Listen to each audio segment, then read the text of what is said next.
Ah, I'm the cooler version of my dad. Kung ako po ay tatanungin, kasi I've been on the sidelines for the last 20 years, assisting my father as his chief of staff. And I've been effective naman as his aide, political aide.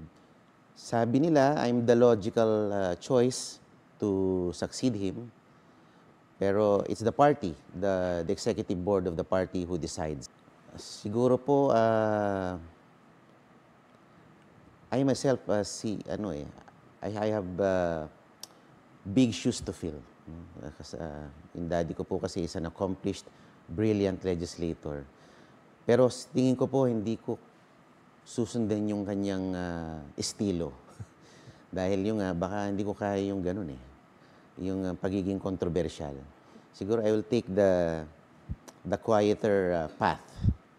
No, at siguro iba siguro pong magiging diskarte ko pag ako po ay pinalad na maupo bilang representante ng aming partido.